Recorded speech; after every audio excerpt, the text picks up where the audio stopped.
Hey, what's up, guys? Matt Modi with OddsJam. And what we're going to be doing in this video is we're going to be finding value on the Super Bowl winning future prop for the NFL. I found a way, thanks to help from the OddsJam co-founder, where you can de-vig these markets, find value on really good, sharp priced Super Bowl totals, Super Bowl futures odds. So that's what I'm going to be talking about today. Before I get into it, one thing that I do want to talk about is just the OddsJam Discord.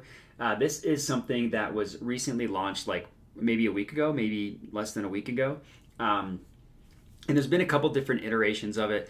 As of right now, we have some paid stuff. We also have some free stuff.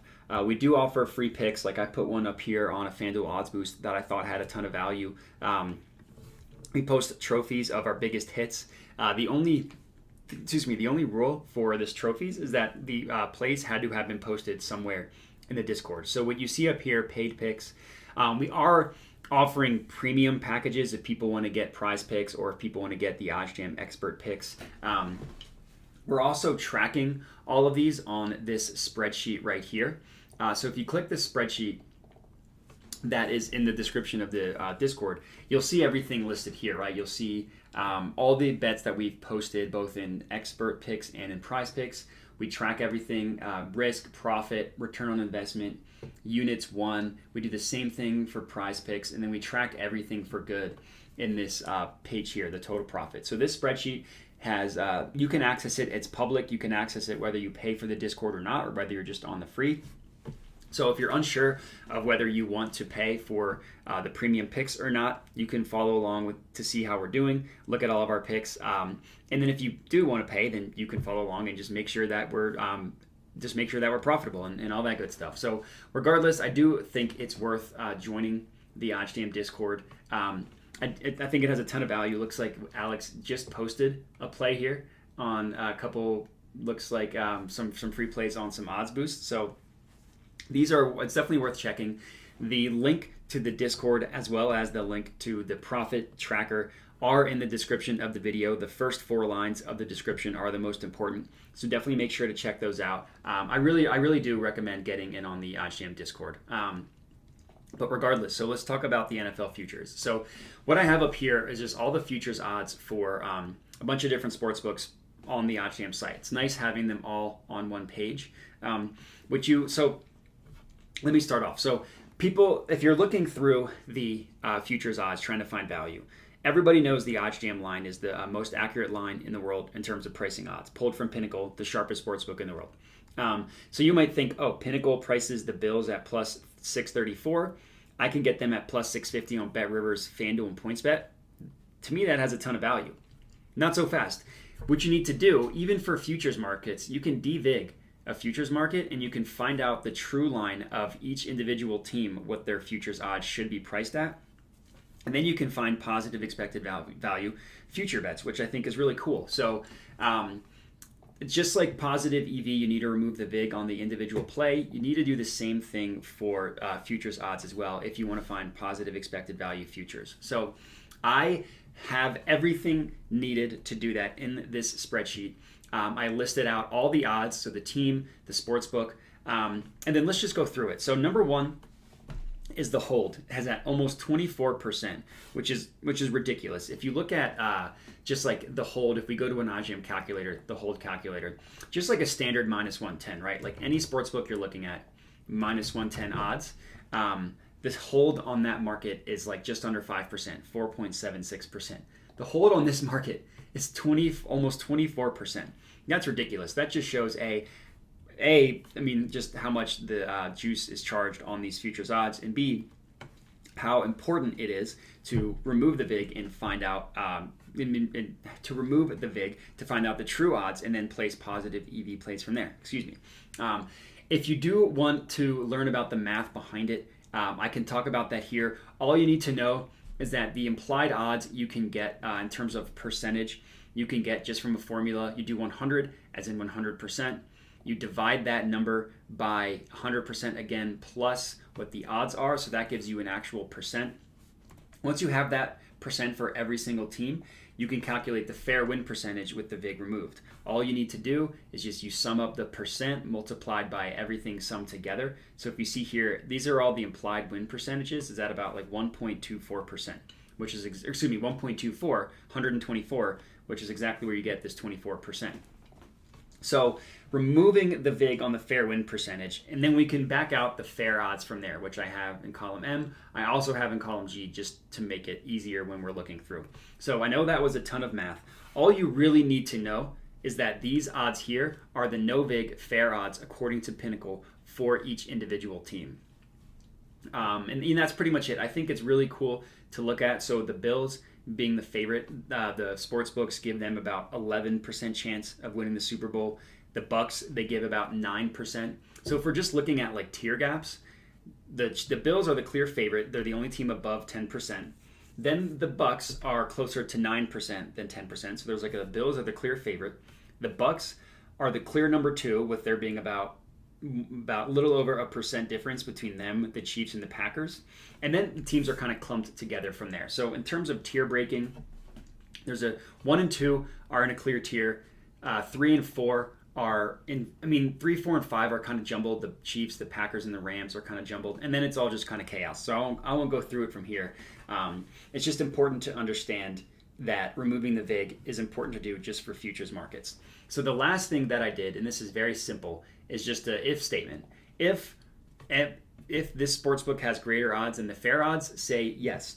So now we have the Packers, the Raiders, the Browns I'm skipping because I can't get into that. The Patriots, which makes me sick. I can't believe they're getting good again. The Saints, and if we want to go even farther, the Lions and the Jets, but I don't think we really need to touch those. But we've identified teams that have value on their futures odds. To me, I think this Packers one is really interesting. They have the 4th best odds to win the Super Bowl, and there's also value on them if you can get them at on BetMGM and FanDuel. So to me, I think that is something that's worth betting on. The expected value isn't huge from plus 1,100 to plus 1,200, but finding value for a top 4 team is rare. I did this for the World Series, and it wasn't until we had about like 7 or 8 teams down before we found value. And I do get the premise behind it. The Packers choke in the playoffs. They traded Davante Adams, but I actually am really high on this Packers team. I think it'll be interesting to see Rodgers a full season without Davante Adams and without really having a number 1 weapon. They have a second-year rookie, Amari Rodgers. They drafted a rookie. They signed Sammy Watkins. It's just a bunch of different C- to B+ receivers on a good or bad day. So I am interested to see in what Rodgers does without having Davante Adams. They also have Allen Lazard, who I forgot to mention. But again, I think it's pretty ridiculous, pretty cool finding value on them as the 4th favorite team at plus 1,100 fair odds. So I'm actually going to go to BetMGM and lock in a Packers future. I think that's really good value. And then we'll lock that in and we'll go from there. So here's the Packers at plus 1,200. I'm going to put $100 on this one for futures. It's kind of fun to put a little bit more on them, so when they hit, you're just really sitting pretty. So this is going to be a $100 bet for me to win 1,200, and that is going to be the first one. So now let me just add this to my spreadsheets, to my bet tracker, so I don't forget. Put $100 on this one. That's about a 4-unit play. Futures, I wouldn't recommend putting 4 units on futures every single day, but having one pending, I do think is fun. The next one that I think is really interesting is the Raiders at plus 4,000 on a bunch of different books. So the fair odds give them like pretty close to plus 2,900, and then you can get them at plus 4,000 again on pretty much every book. So the fair win percentage according to Pinnacle has the Raiders at about a 3.3% chance of winning the Super Bowl. To go back to the Packers, they're at about 7.85%. I get the logic. I think it's hard. We have to give the Raiders credit last year for making the playoffs, dealing with the circus that they dealt with John Gruden. Him being fired in the middle of the season, being taken over, I think is impressive, the fact that they even made the playoffs. I think that the Raiders have an underrated defense. I think Max Crosby is really good. They have some good pass rushers, obviously including Max Crosby leading the way. And I think, Derek Carr is not an elite quarterback, but he's good. He's fine. And we've seen fine quarterbacks win the Super Bowls with elite talent around them. They have Davante Adams. They have Hunter Renfrow. They have a good offensive line. They have Josh Jacobs. They have tight end Darren Waller. The team is loaded with skill position talent. I don't think anybody would call Stafford a top 5 quarterback. He just won the Super Bowl.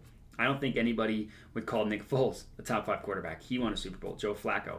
I'm not saying it's the easiest path to Super Bowl, but we have seen non-elite of elite quarterbacks win the Super Bowl with elite supporting cast.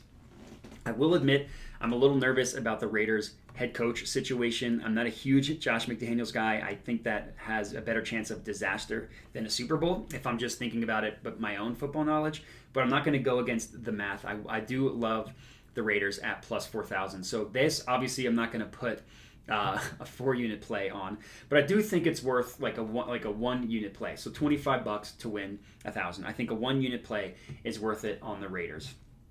The last one that I think is worth taking, and this one pains my soul, is the Patriots.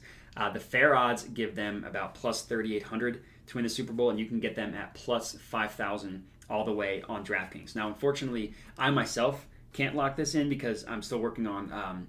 I moved to Colorado. It's a whole thing with my account. I can't access DraftKings right now.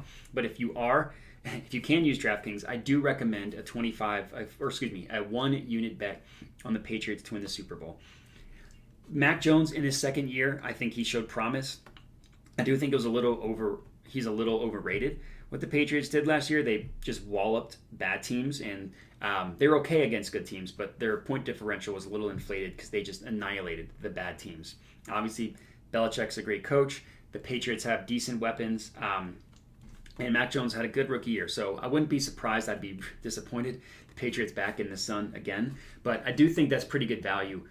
Fair odds having them at plus 3,800, and you can get them at plus 5,000. So I can't lock this one in myself, but I do think this one is worth taking. So to recap, a 4-unit play on the Packers future at plus 1,200 on either BetMGM or FanDuel, and then 2 1-unit plays on the Raiders and on the Patriots.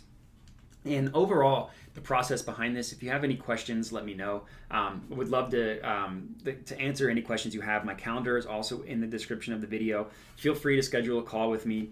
Other than that, please, just a reminder to check out the Discord. Looks like there's some discussion going on in the Prize Picks, which is cool. One thing that I did actually forget to mention at the beginning is all discussion. If you want to have unlimited discussion, that is also part of the paid package. I think it was a little too ridiculous having as many open channels as we did at the beginning, which is why we kind of changed things up a little bit. Positive EV strategies, select people can post their positive EV strategies, but discussion is unlimited on the paid channel. So if you want our premium picks, which you can track using the spreadsheet here, which is also in the description of the video, then you can. If not, if you just want to get part of, just use our paid picks, learn about some strategies, some sports-specific promos, you can do that as well. But regardless, that's going to be it. So let me know what you thought of the analysis, both the math and then just the football analysis itself.